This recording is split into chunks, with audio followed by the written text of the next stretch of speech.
Welcome class 11। आज हम लोग बायोलॉजी के पहले चैप्टर द लिविंग वर्ल्ड में कैरेक्टर्स ऑफ लिविंग यानी कि सजीवों के अभिलाक्षी गुण पहले पढ़ रहे थे हम लोग। इससे पहले हम लोग ग्रोथ, रिप्रोडक्शन और मेटाबॉलिज्म पढ़ चुके हैं। ग्रोथ का मतलब होता है वृद्धि और रिप्रोडक्शन का मतलब होता है प्रजनन और मेटाबॉलिज्म का मतलब होता है उपापचय। ये तीन प्रक्रियाएं हम लोग पढ़ चुके थे। थोड़ा सा शॉर्ट में इसको हम लोग रिवाइज कर लेंगे और आज हम लोग पढ़ेंगे कॉन्शियसनेस। आज का जो हमारा टॉपिक होगा, कुछ आगे के जो लिविंग कैरेक्टर्स हैं, जो सजीवों के कुछ 3-4 गुण हैं, उनके बारे में आगे हम लोग पढ़ेंगे। फिलहाल हम लोग बात कर लें ग्रोथ के बारे में। तो ग्रोथ में हमने बात किया था कि क्या होता है, इंक्रीज इन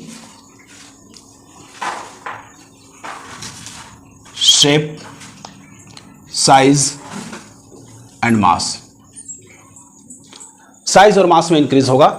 मुख्य रूप से देखा, increase in size and mass, shape को छोड़िए, increase in size and mass, आकार में बढ़ना और मास में बढ़ना। हाँ, शेप में थोड़ा बहुत परिवर्तन आएगा, क्योंकि अगर साइज बढ़ेगा तो शेप में भी चेंजेस आएगा।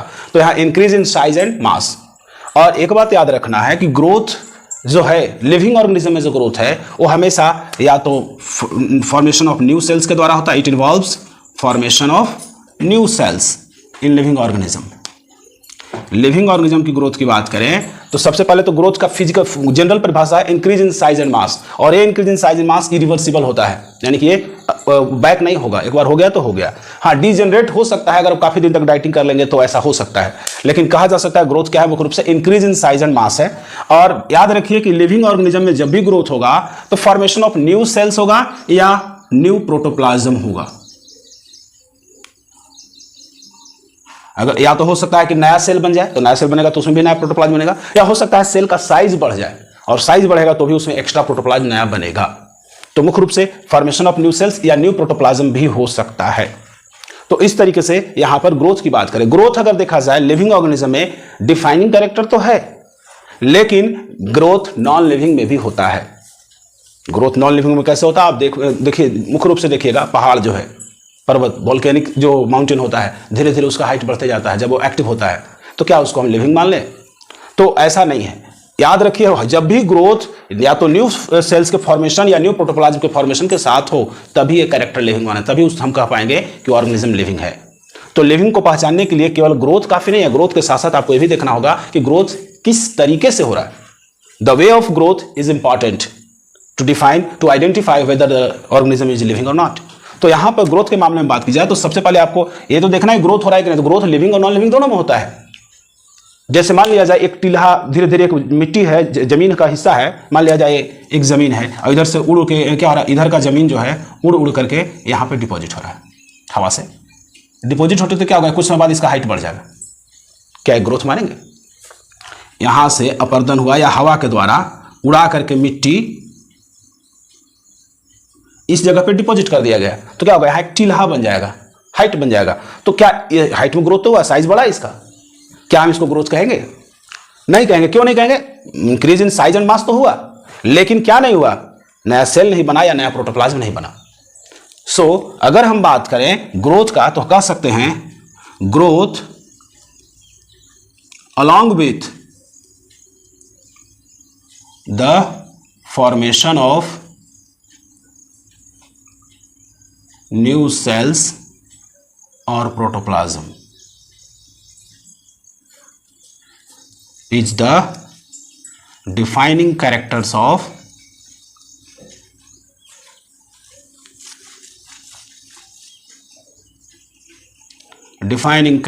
Of living organisms. So growth defining character है, लेकिन किसके साथ, कैसा ग्रोथ, जो नए सेल के फॉर्मेशन से या प्रोटोप्लाज्म के फॉर्मेशन से हुआ। This point is more important. यानी कि अगर कोई वृद्धि किसी चीज में हुआ है और वहां पर नया सेल बना है या नया प्रोटोप्लाज्म बना है, तो वस्तु क्या होगी, लिविंग होगी। सो लिविंग में ग्रोथ होता है, लेकिन नए सेल बनने या नया प्रोटोप्लाज्म बनने के साथ। लेकिन नॉन लिविंग में ऐसा नहीं होता। ग्रोथ हो सकता है नॉन लिविंग में, लेकिन फॉर्मेशन ऑफ न्यू सेल्स नहीं होगा। तो यहां एक पॉइंट और जोड़ लीजिए, growth in non-living system does not involve formation of इन सेल्स और प्रोटोप्लाज्म। नॉन लिविंग सिस्टम में ग्रोथ होता है, लेकिन यहां पर नए सेल का निर्माण नहीं होगा, प्रोटोप्लाज्म का निर्माण नहीं होगा। आई थिंक आपको ये बात समझ में आई होगी।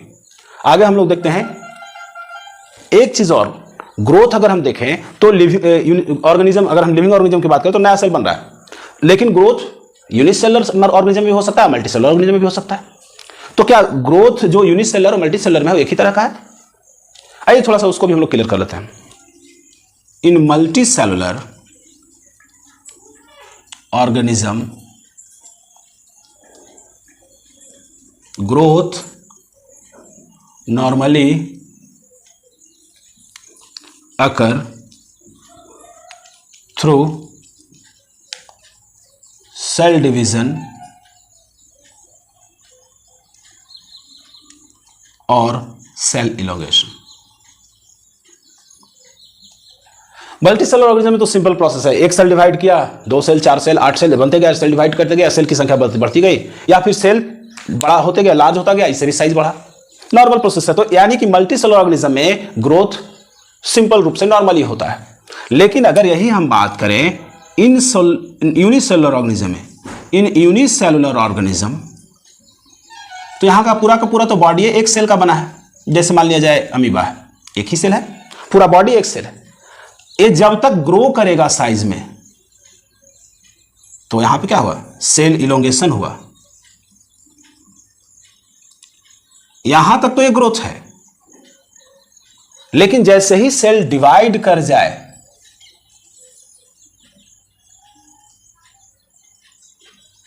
सेल डिवीजन हो जाए, तो क्या ये ग्रोथ है? Here the number of organisms changes, यानी नया ऑर्गेनिज्म बन गया, 1 से 2 बन गए। So in case of unicellular organism growth may result into reproduction. Growth reproduction में चेंज हो सकता है, इनकी ग्रोथ के द्वारा रिप्रोडक्शन हो सकता है, लेकिन कहां, केवल यूनिसेलुलर ऑर्गेनिज्म में ऐसा होता है। ठीक है, तो but in case of unicellular organism growth may result in reproduction। यहां हो गया रिप्रोडक्शन हो गया भाई। चलिए कोई बात नहीं। तो आई थिंक इस डायग्राम को हम लोग फिर से बना लेते हैं। मान लिया जाए अमीबा, सेल इलोंगेशन हुआ, ये तो ग्रोथ का केस हुआ। लेकिन जब ये सेल डिवाइड कर गया,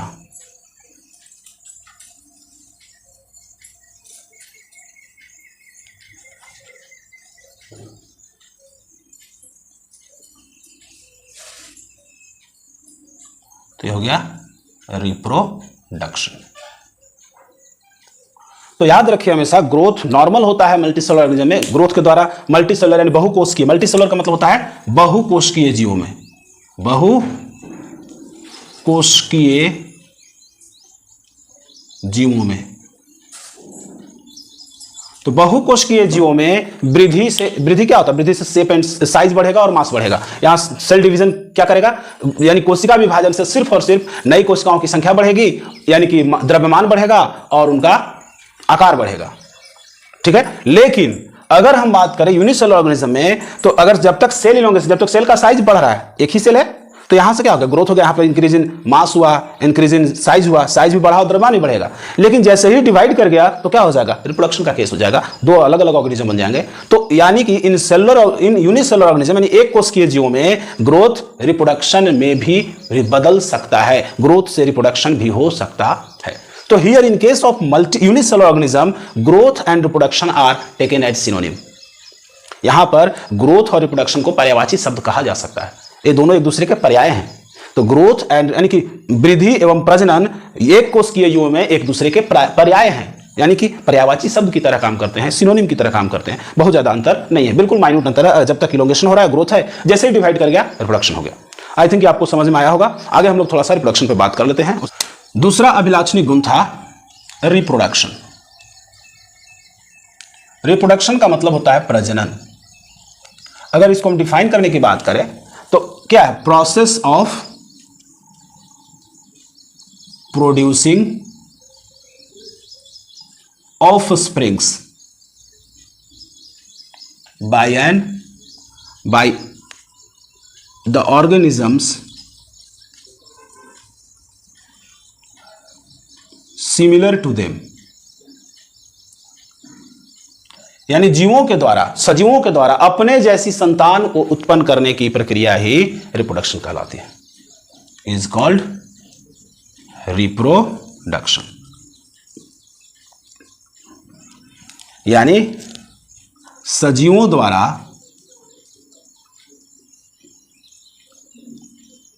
स्वयं के जैसी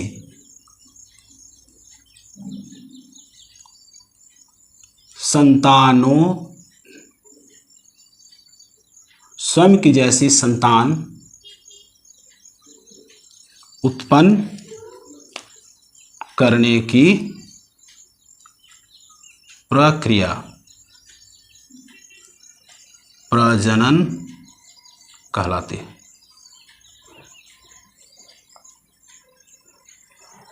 यानी प्रजनन जो है, एक जीव अपने जैसे संतान को उत्पन्न करता है इस प्रक्रिया के द्वारा। यह भी सजीवों का एक लिविंग कैरेक्टर है, यानी कि सजीवों का एक अभिलाक्षणिक गुण है। इसमें क्या होगा कि कुछ ऑर्गेनिज्म क्या करेंगे, एक खास प्रक्रिया के द्वारा अपने जैसे संतान उत्पन्न कर देंगे, और मुख्य रूप से एक प्रक्रिया जो है परपिचुएशन के लिए होता है। This process aims to perpetuate or maintenance of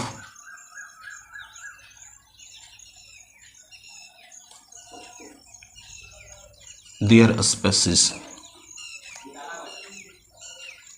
यानी यह प्रक्रिया मुख्य रूप से देखा जाए तो लंबे समय तक इस धरती पे अपने आप को बनाए रखने के लिए या अपने प्रजाति को अक्षुण्ण रखने के लिए, बनाए रखने के लिए एक प्रक्रिया की जाती है जीवों के द्वारा। यानी कि यह प्रक्रिया अपने प्रजाति को लंबे समय तक बरकरार नहीं, बनाए रखने के लिए, लंबे समय तक बनाए रखने के लिए जीव अपनाते हैं। यानी रिप्रोडक्शन की प्रक्रिया सिर्फ इसलिए की जाती है ताकि अपने प्रजाति को इस धरती पर लंबे समय तक हम बना के रख सके। अगर बात करें रिप्रोडक्शन के, तो रिप्रोडक्शन हमने प्रजनन दो प्रकार के होते हैं, अलैंगिक अर्थात एसेक्सुअल, और दूसरा लैंगिक अर्थात सेक्सुअल।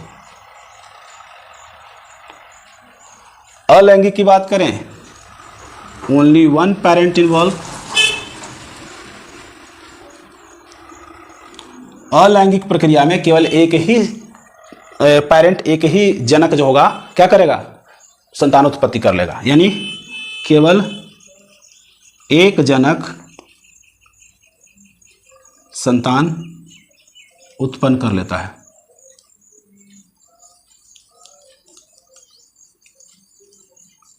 जबकि यहां पर two parents of opposite sexes are required. यानी यहां पे क्या होगा, विपरीत लिंगों के दो जनकों की आवश्यकता होती है। यानी एक नर और एक मादा, इसके बिना यहां पे संतानोत्पत्ति नहीं होगा। दूसरा डिफरेंस पॉइंट क्या है, पॉइंट ऑफ डिफरेंस की बात करें तो दूसरा पॉइंट है कि अलैंगिक प्रक्रिया में ना तो युग्मक बनेंगे और ना ही इसमें निषेचन होगा। तो यहां पे नो गैमिट फॉर्मेशन।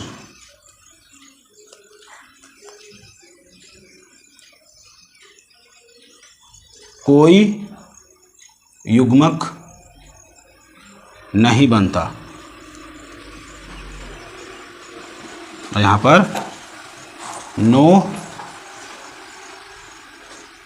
और गैमेट नहीं बनता मतलब मियोसिस नहीं होगा। एक प्रकार का डिवीजन है, नो गैमेट का मतलब है नो मियोसिस।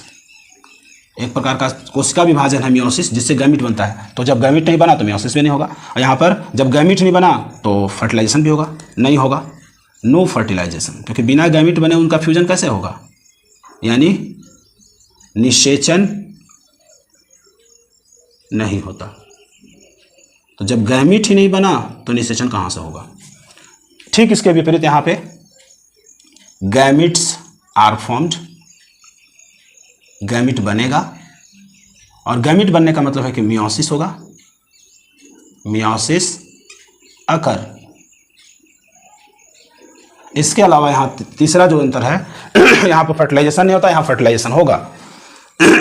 फर्टिलाइजेशन अकर, फर्टिलाइजेशन कहीं निषेचन होता है, अर्थात निषेचन होगा। तो यहाँ पे देखिए गैमेट फॉर्मेशन नहीं होगा, मियोसिस नहीं होगा, कोई युग्मक नहीं बनेगा, कोई मियोसिस नहीं होगा। यहाँ पर युग्मक यानी गैमेट्स यानी युग्मक बनेगा और मियोसिस भी होगा। और यहाँ पर फर्टिलाइजेशन निषेचन नहीं होता, जब यहाँ गैमेट बन गया तो यहाँ निषेचन भी होगा। ये डिफरेंस है।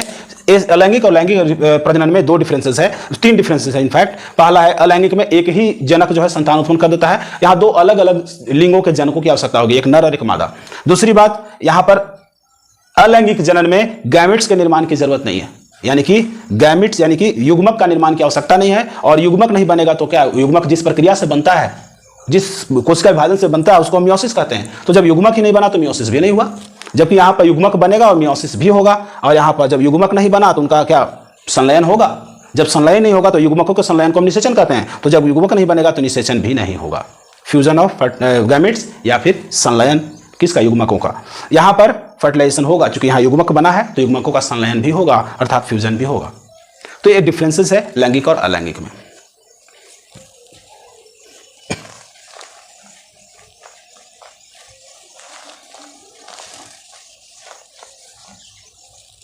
इसके बाद हमने लैंगिक जनन में, अलैंगिक जनन में कई टाइप्स पढ़े थे।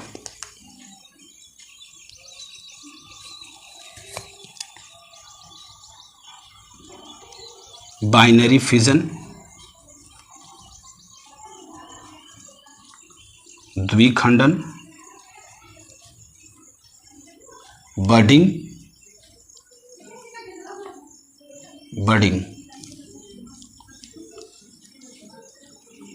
बडिंग यानी मुकुलन, फ्रैगमेंटेशन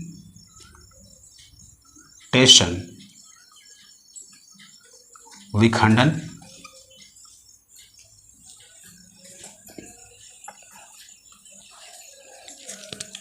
स्पोर फॉर्मेशन,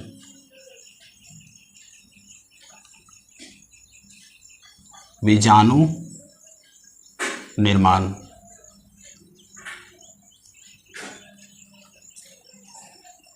वेजिटेटिव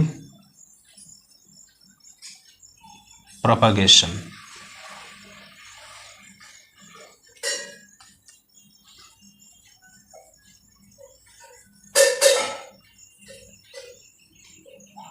कायिक जनन। ये कुछ प्रक्रियाएं थी जिसके बारे में हम लोगों को पढ़ना है। इनको आगे डिटेल में हम लोग टेकअप करेंगे। जितने भी टाइप्स हैं आगे के रिप्रोडक्शन चैप्टर में हम लोग बात करेंगे कि क्या क्या है, कि बाइनरी फिजन क्या होता है, बडिंग क्या होता है, फ्रेगमेंटेशन क्या होता है, स्पोर फॉर्मेशन क्या होता है, वेजिटेटिव प्रोपगेशन क्या होता है। ये हम लोग पढ़ेंगे जब रिप्रोडक्शन चैप्टर डील करेंगे तब। फिलहाल हम लोग यहाँ पर लिमिट करते हैं। तो एक बात ध्यान देना है कि रिप्रोडक्शन सजीवों का, रिप्रोडक्शन जो है वो सजीवों का डिफाइनिंग कैरेक्टर है, डिफाइनिंग कैरेक्टर है। ठीक है, तो इससे आप ध्यान रखेंगे। तो रिप्रोडक्शन यानी प्रजनन। तीसरा जो कैरेक्टर है, लक्षण है सजीवों का, वो है मेटाबॉलिज्म। मेटाबॉलिज्म को हिंदी में उपापचय कहा जाता है। तो सबसे पहले मेटाबॉलिज्म जो है, इसके लिए आपको याद रखना है कि पूरा लिविंग ऑर्गेनिज्म का जो बॉडी है वो केमिकल्स का बना है। ठीक है, तो whole body of the living organisms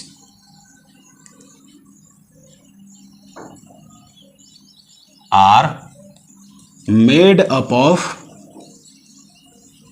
chemicals. और ये केमिकल्स अस्थायी नहीं है, एक से दूसरे में कन्वर्ट होते रहते हैं। कुछ केमिकल्स बनते हैं और फिर दूसरे केमिकल्स में कन्वर्ट करते हैं। ये जो केमिकल्स हैं इन्हीं को हम बायोमॉलिक्यूल्स भी कहते हैं। तो whole body of the living organisms are made up of chemicals. बहुत सारे केमिकल्स के बने होते हैं, इनको हम बायोमॉलिक्यूल्स कहते हैं। लिविंग ऑर्गेनिज्म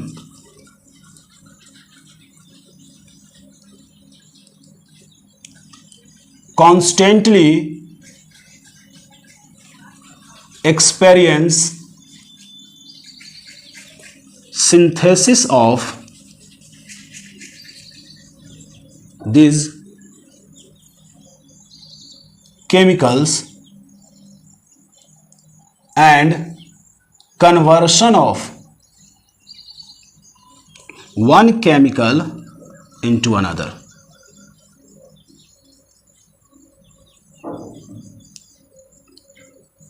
सबसे पहली बात है कि लिविंग ऑर्गेनिज्म का जो सजीवों का जो शरीर है वो बहुत सारे केमिकल यानी रसायनों का बना है। केमिकल्स का मतलब रसायन, तो रसायनों का बना है और उन रसायनों को हम बायोमॉलिक्यूल्स कहते हैं, यानी जैविक अणु। बायोमॉलिक्यूल्स का हिंदी होता है जैविक अणु। तो बहुत सारे जैविक अणुओं से मिलकर बना है और इन जैविक अणु को, एक प्रकार के जैविक अणु क्या है, एक प्रकार के केमिकल है, रसायन है। और ये जो लिविंग ऑर्गेनिज्म है, इन लिविंग ऑर्गेनिज्म के शरीर में ये हमेशा अनुभव करते हैं, इनमें हमेशा क्या होता है, तो ये जो केमिकल्स हैं, रसायन है, उनका निर्माण होता है। सिंथेसिस माने निर्माण, और कन्वर्सन। और जब ये बन गया तो ऐसा नहीं है कि इसी रूप में रहेगा, फिर ये दूसरे में कन्वर्ट हो जाएगा। कन्वर्ट होगा यानी कि बदलेगा। यानी कहने का मतलब यह है कि सजीवों का शरीर, सबसे पहली बात है कि बहुत सारे रसायनों का बना है। इन रसायनों को हम बायोमॉलिक्यूल्स या जैविक अणु कहते हैं। अब ये जो जैविक अणु है या केमिकल्स हैं, पहले तो बनते हैं हमारे शरीर में, और बनने के बाद एक जैविक अणु या एक केमिकल दूसरे में बदलते भी हैं। यानी कि इनका सिंथेसिस भी होता है और कन्वर्सन भी होता है, यानी कि बना भी और एक दूसरे में बदलना भी।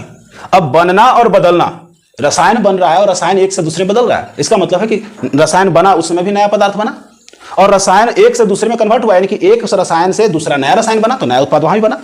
और हम जानते हैं कि जिस परिवर्तन में नया चेंजेस हो, नया पदार्थ बने, उसे हम रासायनिक परिवर्तन कहते हैं। अर्थात यहां रासायनिक परिवर्तन हो रहा है। और हम ये भी पढ़ चुके हैं 10वीं क्लास में कि जितने भी प्रकार के रासायनिक परिवर्तन है वो सब के सब रासायनिक अभिक्रिया कहलाते हैं। दैट मीन्स कि इनका निर्माण और इनका कन्वर्सन, किनका, केमिकल्स का, ये तभी होगा जब हमारे शरीर में क्या हो, केमिकल रिएक्शंस हो, अर्थात रासायनिक अभिक्रिया हो। So the synthesis and conversion of these chemicals involve numerous chemical reactions। बहुत सारे केमिकल रिएक्शन हमारे शरीर में होंगे। अब इन्हीं सभी केमिकल रिएक्शंस के टोटल सम को मेटाबॉलिज्म कहा जाता है।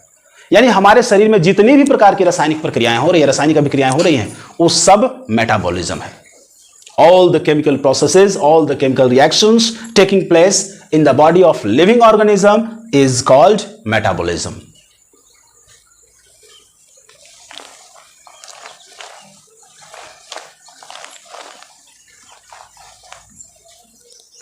So we can define metabolism as the total sum of all the chemical reactions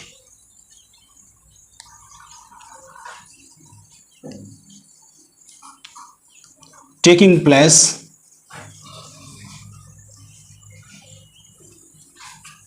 inside the body of a living organism। एक सजीव प्राणी के शरीर के अंदर होने वाले सभी रासायनिक अभिक्रियाओं के योग को, पूर्ण योग को हम मेटाबॉलिज्म, सभी को एक साथ मिला देते तो मेटाबॉलिज्म कहेंगे। अब मेटाबॉलिज्म जो है उपापचय दो प्रकार के होते हैं। मेटाबॉलिज्म दो प्रकार के होते हैं, एक है एनाबॉलिज्म और दूसरा है कैटाबॉलिज्म। तो मेटाबॉलिज्म दो प्रकार का होता है, एनाबॉलिज्म और कैटाबॉलिज्म। मेटाबॉलिज्म का हिंदी है उपापचय, एनाबॉलिज्म उपचय और कैटाबॉलिज्म को अपचय कहते हैं। एनाबॉलिज्म में क्या होगा कि कॉम्बिनेशन रिएक्शन के जैसा है, यानी कि छोटे छोटे मॉलिक्यूल्स केमिकल्स आपस में जुड़ के एक बड़ा केमिकल बना लेगा। यानी कि छोटा अणु बड़े अणु, 2-3 छोटे अणु मिल करके बड़े अणु का निर्माण करेंगे। कैटाबोलिज्म में उल्टा होगा, एक बड़ा अणु टूट करके छोटे छोटे अणुओं में बदल जाएगा। हम कह सकते हैं कि एक प्रकार एनाबोलिज्म जो है एक प्रकार का कॉम्बिनेशन रिएक्शन है, यानी कि संयोजन अभिक्रिया जैसा है, और कैटाबोलिज्म वियोजन अभिक्रिया जैसा है। तो आगे हम लोग डिफाइन करते हैं इसको।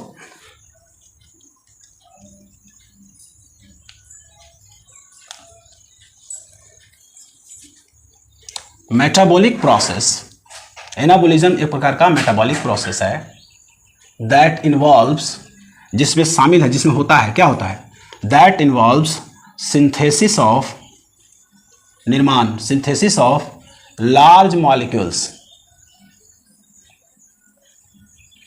From a small and simple molecules.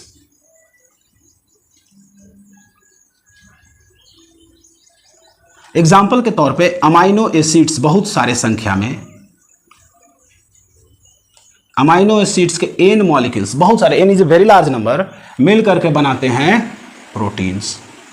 तो प्रोटीन का सिंथेसिस एक प्रकार का एनाबॉलिक प्रोसेस है। इसी प्रकार ग्लूकोज के बहुत सारे यूनिट मिल करके स्टार्च बन सकता है, कार्बोहाइड्रेट बन सकता है। स्टार्च या कार्बोहाइड्रेट का जो निर्माण है वो क्या है, एक प्रकार का एनाबोलिज्म है। इसी प्रकार फैटी एसिड्स, बहुत सारे फैटी एसिड्स और ग्लिसरॉल मिलके बना लेते हैं फैट्स, एक प्रकार का क्या है, ये भी एक सिंथेसिस रिएक्शन है, यानी कि एनाबॉलिक रिएक्शन, एनाबोलिज्म है। और इस एनाबॉलिक प्रोसेस द्वारा लीवर में ग्लाइकोजन बनता है, ग्लूकोज से ही ग्लाइकोजन बन जाता है। और भी बहुत सारे प्रोसेसेस हैं जिसमें क्या होता है कि छोटे छोटे अणुओं से बड़े अणु बनते हैं, इनको हम एनाबोलिज्म कहते हैं, यानी कि उपचय कहेंगे इसको, उपचय। मेटाबॉलिज्म का एक दूसरा टाइप है कैटाबॉलिज्म, जिसको हम अपचय कहते हैं। तो इसमें क्या होगा, तो मेटाबॉलिक प्रोसेस, ये भी एक प्रकार का मेटाबॉलिक प्रोसेस है दैट इन्वॉल्व्स, जिसमें होता है, क्या होता है भाई, that involves decomposition of large and complex molecules, बड़े और जटिल अणु, into a small and simpler molecules. ये जस्ट एनाबोलिज्म का उल्टा है कैटाबोलिज्म। यहां टूटने का काम होगा, वियोजन होगा, डिकम्पोजिशन होगा, एक बड़ा और जटिल अणु टूट करके छोटे छोटे अणुओं में बदल जाएगा। उदाहरण में आपने डाइजेशन देखा होगा, पाचन की प्रक्रिया जो है, क्या होता है उसमें, कार्बोहाइड्रेट टूट करके डाइजेशन प्रक्रिया में, यानी पाचन के दौरान क्या होता है, ग्लूकोज बना लेता है। इसी प्रकार प्रोटीन्स टूटता है तो पहला स्टेज में पेप्टाइड्स बनाता है, फिर अमाइनो एसिड्स बना लेता है।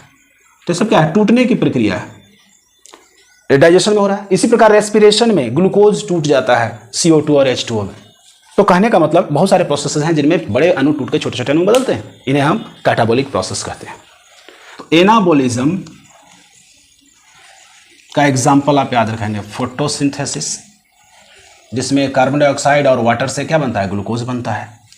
इसके अलावा फिर याद रखेंगे ग्लाइकोजेनेसिस, ग्लाइकोजन का बनना। इसके अलावा प्रोटीन सिंथेसिस, लिपिड सिंथेसिस यानी फैट का निर्माण। ये सब कैसा प्रोसेस है, ये सारे के सारे प्रोसेस एनाबॉलिक हैं, यानी उपचय वाले प्रक्रिया। हाँ, दूसरा है कैटाबॉलिज्म। कैटाबॉलिज्म में हो जाएगा सबसे पहला प्रोसेस डाइजेशन, दूसरा है ग्लाइकोलाइसिस, ग्लूकोज का टूटना, तीसरा है ग्लाइकोजेनोलाइसिस, ग्लाइकोजेन का टूटना। इसके अलावा रेस्पिरेशन, ये सब प्रोसेस जो हैं वो कैटाबॉलिक। याद रखिएगा कि मेटाबॉलिज्म एक लिविंग कैरेक्टर है, defining character of living organism है, लेकिन ये जो रिएक्शंस हैं वो बाहर भी हो सकते हैं टेस्ट ट्यूब में, और जिन एंजाइम की सहायता से अंदर बॉडी में होता है उसी एंजाइम की सहायता से हम टेस्ट ट्यूब में भी इस प्रक्रिया को करवा सकते हैं, वो कराया गया है, यानी इन वाइवो भी होता है, यानी कि सेल के बाहर सेल फ्री एनवायरनमेंट में भी मेटाबॉलिक प्रोसेसेस केमिकल रिएक्शंस किए जा सकते हैं। और सेल फ्री एनवायरनमेंट में कर रहे हैं तो इसका मतलब है कि जिस टेस्ट ट्यूब में हो रहा है वो तो लिविंग तो नहीं हो जाएगा। तो याद रखना है कि ये प्रोसेसेस जब सेल के अंदर हो तो लिविंग कहलाएगा, लेकिन सेल फ्री एनवायरनमेंट में हो तो हम नहीं कर सकते living. So metabolic processes taking place in a cellular environment is the defining character of living organism. So we can write metabolic processes या metabolic processes taking place in a cellular environment.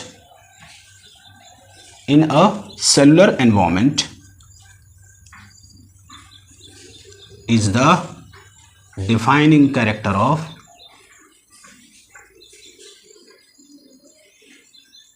Living organisms, यानी सजीवों का गुण कौन है? वह metabolic process जो cell के अंदर हो, क्योंकि metabolic processes can be carried out in cell free environment also, और इन metabolic processes can be carried out in a cell-free environment. Cell free environment का मतलब होता है सेल के बाहर, अर्थात इन टेस्ट ट्यूब्स, परख नली में करा सकते हैं, लेबोरेटरी में, इन टेस्ट ट्यूब्स, ठीक है, किया जा सकता है। इसीलिए हमने कहा कि सेल फ्री एनवायरनमेंट में, इसका मतलब अगर टेस्ट ट्यूब के अंदर हो रहा है तो हम क्या कहेंगे? टेस्ट ट्यूब में चूंकि मेटाबॉलिक प्रोसेस हो रहा है इसलिए लिविंग है? नहीं, ऐसा नहीं कर सकते। Test tube is not living. लेकिन यही अगर किसी ऑर्गेनिज्म के सेल के अंदर हो रहा है मेटाबॉलिक प्रोसेसेस, तो ये मेटाबॉलिक प्रोसेसेस जो सेल के अंदर है, सेल वाले एनवायरनमेंट में हो रहा है, तब कहेंगे कि लिविंग है। अगर आउटसाइड सेल हो रहा है तो नहीं कहा जा सकता। तो सजीवों के अभिलाक्षणिक गुण के कड़ी में आगे हम लोग चौथा जो पढ़ेंगे वह है कॉन्शियसनेस। हमने ग्रोथ पढ़ा था, रिप्रोडक्शन पढ़ा था, मेटाबॉलिज्म पढ़ा था। तो ये तीन चीज़ पढ़ने के बाद चौथा हम लोग कॉन्शियसनेस, या इसको हम होम्योस्टैसिस भी कहते हैं, पढ़ेंगे।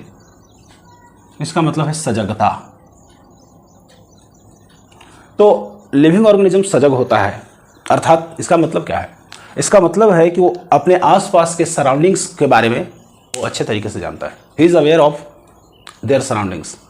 और कॉन्शियसनेस का मतलब होता है ability to sense their surrounding or environment, surroundings और environment। यानी एक लिविंग ऑर्गेनिज्म में क्षमता होती है कि वह अपने आसपास के वातावरण को सेंस कर सकता है। सेंस करने का मतलब है उसे अनुभव करना, और इसके लिए उसके पास सेंस ऑर्गन्स होते हैं। तो कहने का मतलब है कि ह्यूमन ऑर्गेनिज्म में क्षमता होती है, एबिलिटी होती है कि वो अपने सराउंडिंग एनवायरनमेंट को सेंस कर सकता है। इसी को हम कॉन्शियसनेस कहते हैं। तो सेंस करने के लिए, फॉर दिस पर्पस, इस पर्पस के लिए क्या होते हैं? They are provided with sense organs. इतना ही नहीं, ऐसा नहीं है कि केवल उनमें क्षमता यही होती है कि वो सराउंडिंग को सेंस कर सकते हैं, उसके अकॉर्डिंग वो रिस्पॉन्स भी डिलीवर कर सकते हैं। So consciousness also include their ability to deliver response as per surroundings और environmental conditions. So they have ability to response delivery, यानी वो अपनी प्रतिक्रिया भी दे सकते हैं। तो हम कह सकते हैं कि कॉन्शियसनेस में दो चीज इंक्लूडेड है, पहला एबिलिटी टू सेंस और दूसरा ability to deliver response as per surrounding condition. यानी एक ऑर्गेनिज्म अपने वातावरण को अनुभव भी कर सकता है, उसको महसूस भी कर सकता है, और उसमें कोई अगर चेंजेस आया है तो उसके प्रति वो अपना रिस्पॉन्स भी दे सकता है। और एनवायरमेंट में या सराउंडिंग में जो भी चेंज होगा, चाहे छोटा से छोटा चेंज क्यों ना हो, उसे हम स्टिमुलस कहेंगे। तो any change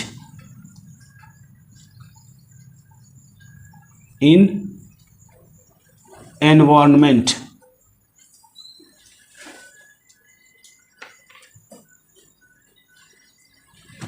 is called a stimulus। किसी प्रकार का एनवायरमेंट में परिवर्तन हुआ तो उसे हम स्टिमुलस कहेंगे। इसको हम लोग एक डायग्राम के माध्यम से समझते हैं। जैसे मान लिया जाए है कॉन्शियसनेस। तो कॉन्शियसनेस में एक ऑर्गेनिज्म के अंदर कॉन्शियसनेस है, तो ऑर्गेनिज्म कैन सेंस एनवायरमेंट।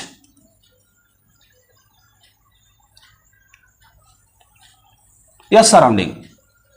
इस एनवायरमेंट में एनी चेंज, किसी प्रकार का चेंज है तो इसको हम कहते हैं stimulus. This stimulus is sensed by environment. Environment, any change, stimulus sensed by the organism with the help of sense organs। Now after sensing, कोई चेंज है तो इसके प्रति ऑर्गेनिज्म क्या करेगा? रिस्पॉन्स डिलीवर करेगा। Deliver response. तो ये पूरा प्रक्रिया है। एनवायरमेंट में कोई चेंज आया, इसको ऑर्गेनिज्म सेंस किया और सेंस करने के बाद अपना रिस्पॉन्स डिलीवर किया। ये पूरा का पूरा प्रोसेस कॉन्शियसनेस कहलाता है। सो consciousness includes sensing environment। Consciousness means what? Sensing environment plus response delivery। ये दोनों चीज मिल करके बनते हैं कॉन्शियसनेस। फॉर एग्जाम्पल, मान लिया जाए मैं एक ऑर्गेनिज्म हूं और गर्मी बाहर बहुत बढ़ रही है, तो वातावरण में चेंज हुआ कि हीट वेव्स आर इंक्रीजिंग, यानी कि जो टेम्परेचर है वो राइज अप कर रहा है, तो उसको हम सेंस कर रहे हैं, तभी तो हमें गर्मी लगती है। और सेंस करने के बाद जब बहुत ज़्यादा गर्मी होती है तो हमारा बॉडी स्वेटिंग करने लगता है, अर्थात पसीना चलने लगता है। तो पसीना चलना ही हमारा रिस्पॉन्स है, और गर्मी को महसूस करना ही हमारा सेंसिंग एनवायरमेंट है। ये दोनों प्रक्रिया मिलकर के कहलाती है कॉन्शियसनेस या होम्योस्टैसिस। कॉन्शियसनेस का ही एक दूसरा नाम है होम्योस्टैसिस। तो कॉन्शियसनेस के दौरान जो स्टिमुलस होता है वो 3 प्रकार का हो सकता है। स्टिमुलस में भी फिजिकल, केमिकल एंड बायोलॉजिकल। इसके बारे में हम लोग जो स्टिमुलेशन पढ़ेंगे तो डिटेल में पढ़ेंगे। तो फिलहाल स्टिमुलस 3 प्रकार के होंगे, फिजिकल, केमिकल एंड बायोलॉजिकल। ये तीनों में से किसी प्रकार का स्टिमुलस, किसी प्रकार का चेंज आया, जैसे एनवायरमेंट में फिजिकल चेंज आया, केमिकल चेंज आया या बायोलॉजिकल चेंज आया, इन तीनों कंडीशन में हम एनवायरमेंट को सेंस कर सकते हैं और उसके अकॉर्डिंगली हम रिस्पॉन्स दे सकते हैं। ये कॉन्शियसनेस कहलाता है। इस तरीके से अगर देखा जाए, एक बात ध्यान देने लायक है कि जितने भी ऑर्गेनिज्म हैं इस धरती पे, all organisms are having consciousness. That means all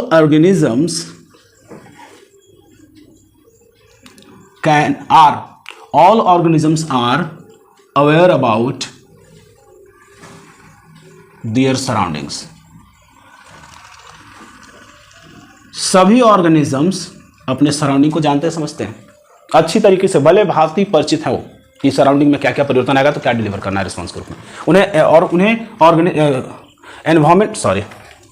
उन्हें अपने एनवायरमेंट के रूप में या फिर सराउंडिंग्स के बारे में पूरी जानकारी है। सराउंडिंग्स या एनवायरमेंट। लेकिन ह्यूमन बीइंग एक ऐसा जीव है जो अपने आप को भी अच्छे से जानता है, सराउंडिंग को जानने के अलावा अपने आप को भी वो जानता है।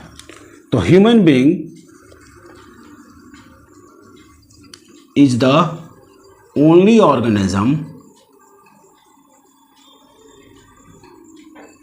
दैट को हु कर देते हैं, who is aware about there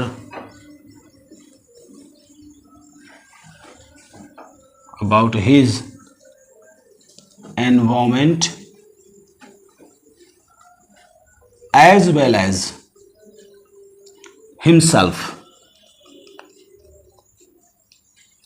और खुद को जानने को हम सेल्फ कॉन्शियसनेस कहते हैं, self consciousness. So human being एक ऐसा जीव है जो सेल्फ कॉन्शियस भी है, अपने आप को भी वो जानता है। कभी कभी ये बताना मुश्किल हो, आज एक चीज ध्यान दीजिए कि ये जो सेल्फ कॉन्शियसनेस है वो लिविंग बीइंग का डिफाइनिंग कैरेक्टर है, लेकिन कभी कभी कॉन्शियसनेस के आधार पर ऑर्गेनिज्म को जीवित कहना, लिविंग कहना बड़ा मुश्किल हो जाता है। आइए कुछ एग्जांपल समझते हैं। So consciousness is the defining character of living organism, defining character of the living organisms. यानी ये जो सजगता है, कॉन्शियसनेस है, वो लिविंग ऑर्गेनिज्म का डिफाइनिंग कैरेक्टर तो है, लेकिन कभी कभी बड़ा मुश्किल हो जाता है कॉन्शियसनेस पे कहना कि जीव लिविंग है कि नॉन लिविंग है। एग्जाम्पल अगर हम देखें, but sometimes it becomes very difficult to decide whether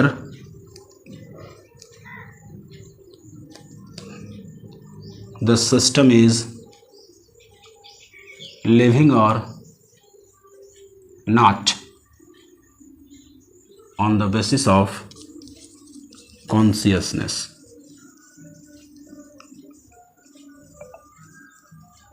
example अगर देखा जाए, पीपल इन कोमा। अगर कोई व्यक्ति कोमा में है तो उसका ब्रेन डेड हो गया, लगभग ब्रेन डेड होता है, ब्रेन तो काम करता ही नहीं, तो कॉन्शियसनेस पूरी तरीके से समाप्त हो जाती है करीब करीब। केवल उसके हार्ट, लंग्स फंक्शन करते हैं, और उनको सही से फंक्शन करने के लिए मशीन या वेंटिलेटर पर उनको रख दिया जाता है, मशीन के द्वारा ऑपरेट किया जाता है, ताकि और काफ़ी दिन तक रह सकते हैं, सालों ऐसे ही रह सकते हैं। तो वैसे स्थिति में इनमें कॉन्शियसनेस, वैसे पीपल जो कोमा में होते हैं उनमें कॉन्शियसनेस लगभग 0% होता है। अब अगर कॉन्शियसनेस नहीं है तो क्या हम ऐसे पीपल इन कोमा को, जो व्यक्ति कोमा में है, उसको हम लिविंग कर सकते हैं? ये कहना बड़ा डिफिकल्ट है। तो इस तरीके से कभी कभी ऐसा होता है कि आप कॉन्शियसनेस के आधार पर लिविंग नॉन लिविंग की बात नहीं कर सकते। या फिर आप समझ सकते हैं कि कुछ रिमोट कार्स आते हैं, रिमोट कार में आप इंफ्रारेड रेडिएशन देते हो, तो एक प्रकार का फिजिकल स्टिमुलस देते हो, और कार उसको रिसीव करता है, और रिसीव करने के बाद वो चलना शुरू करता है, रिस्पॉन्स भी देता है। तो या रिमोट कंट्रोल या सेंसर्स डिवाइस, सेंसर डिवाइसेस जो हैं वो भी क्या करते हैं, सेंस करते हैं और अकॉर्डिंगली रिस्पॉन्स देते हैं। तो क्या सेंसर डिवाइसेस लिविंग होंगे? वहाँ कॉन्शियसनेस तो है। तो इसी प्रकार कुछ सेंसर डिवाइसेस हैं, जैसे रिमोट कार हो गया, रोबोट्स हो गए, रोबोटिक्स का जमाना है आजकल, तो रोबोट्स भी बनाए जा रहे हैं। तो क्या सेंस ऑर्गन्स का, उसमें सेंसर का उपयोग होता है, सेंसर के रूप में रेडिएशंस का उपयोग करते हैं। तो सेंसर्स कंट्रोल, आजकल तो बहुत सारे कार भी सेंसर कंट्रोल होते हैं, बटन दबाओ लाइट जलने लगेगा, उसका सिटी जो है यानी कि जो हॉर्न है वो बजने लगेगा, डोर खुल जाएगा, बहुत सारे सिस्टम है। तो ये सब जो सिस्टम है सेंसर डिवाइसेस, इसमें सेंस करने की भी कैपेसिटी है, और जो स्टिमुलस आप देंगे, जो चेंजेस लाएंगे उसके अकॉर्डिंगली वो काम भी करेगा। आजकल तो वॉइस कंट्रोल भी आने लगा है, लोग कह देते हैं कि जो कमांड देते हैं कह करके, वर्बल कमांड देते हैं, उसके अनुसार कार वगैरह काम करता है, या और भी डिवाइसेस काम करते हैं। तो इस तरह से वहाँ भी कॉन्शियसनेस, वैसे डिवाइसेज में भी कॉन्शियसनेस है, लेकिन वो डिवाइस लिविंग नहीं होंगे। तो कॉन्शियसनेस के आधार पे हम पूरी तरह नहीं कह सकते कि कोई सिस्टम लिविंग है या नहीं। वो लिविंग भी हो सकता है, नॉन लिविंग भी हो सकता है, डेड भी करीब करीब हो सकता है। जैसे people in coma is about dead, पूरी तरह डेड तो नहीं है, लेकिन डेड के जैसा ही, मृत के जैसा ही है। तो कॉन्शियसनेस डिफाइनिंग कैरेक्टर है। अगर किसी ऑर्गेनिज्म में अगर कोई अगर लिविंग जीव है, कोई अगर सजीव है, तो उसमें कॉन्शियसनेस पाया जाएगा। लेकिन कॉन्शियसनेस है, इसका मतलब ये नहीं है कि वो सजीव होगा। यानी कि living organism must have consciousness, but every system having consciousness is not living. यानी कि सजीव प्राणी में कॉन्शियसनेस होगा, लेकिन वैसे सभी सिस्टम, तंत्र जिसमें कॉन्शियसनेस हो वो सजीव हो, ये जरूरी नहीं है। सो अगर हम बात करें लिविंग ऑर्गेनिज्म के बारे में और भी कैरेक्टर हैं, लेकिन कुछ कैरेक्टर ऐसे हैं जो क्या लिविंग नॉन लिविंग दोनों सिस्टम में कभी कभी पाए जाते हैं। उदाहरण ले ले दूसरे कैरेक्टर, अदर कैरेक्टर्स तो हो गया respiration, movement, respiration, movement, excretion, ठीक है, रेस्पिरेशन हो गया, मूवमेंट हो गया, एक्सक्रीशन हो गया।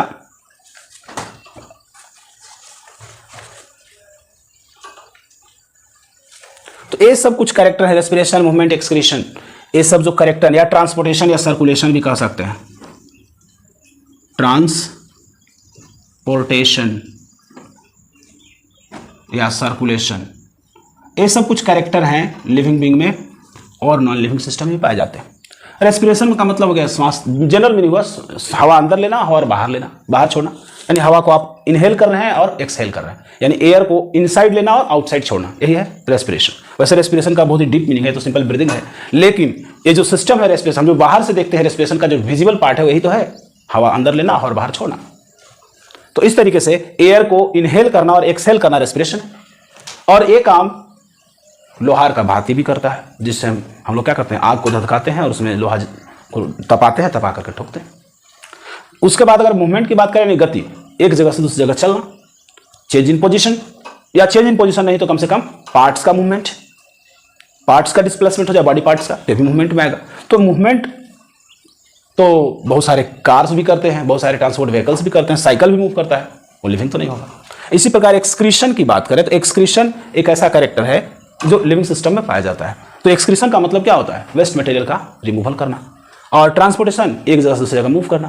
तो ये कुछ कैरेक्टर्स हैं जिनके बारे में हम लोग आगे डिटेल में पढ़ेंगे, और ये भी लिविंग कैरेक्टर में होते हैं, लेकिन डिफाइनिंग कैरेक्टर हैं, लेकिन नॉन लिविंग में भी पाए जा सकते हैं। तो ये कुछ अदर कैरेक्टर्स हैं। अगर हम बात करें तो लिविंग ऑर्गेनिज्म वास्तव में है क्या, तो living organism are the self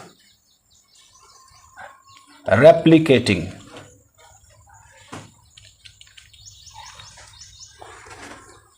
self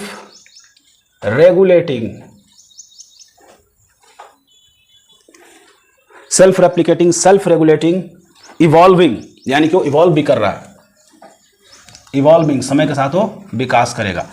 तो क्या हो जाएगा, living organism is are the self replicating, self regulating, evolving and interacting system